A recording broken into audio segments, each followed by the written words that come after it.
জানাচ্ছি, যারা 5 ওয়াক্তের সাথে কোনো সম্পর্ক করতে পারেন নাই, শুধু শুক্রবারে আমার হুজুরও কয় তাও আপনারা একটু 5 ওয়াক্ত আমি আপনার কাছে চাবো না, ডেলি 1 ওয়াক্ত পড়তে পারবেন ইনশাআল্লাহ? জোরে বলেন না, 1 ওয়াক্ত পারবেন ইনশাআল্লাহ? তো ফজরের ওয়াক্ত আপনার থেকে আমি চাচ্ছি না, আমি চাচ্ছি আসরের ওয়াক্ত। কারণ আসরের ওয়াক্তে আগে কোনো ঘুমও নাই, ঠান্ডার কোনো টেনশনও নাই।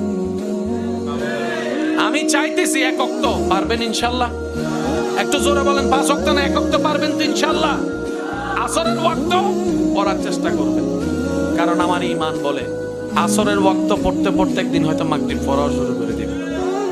সুবহানাল্লাহ বলেন না ভাই? আমরা তো কোনো সাহাবী না, আমরা তো কোন আল্লাহর বলি না যে শয়তান আল্লাহকে যুদ্ধ করে সবসময় জিতে যাব। আমরা অল্প অল্প করে আগাইতে হবে ভাই, একটু জোরে বলেন না, ঠিক কিনা? আমরা যদি বলি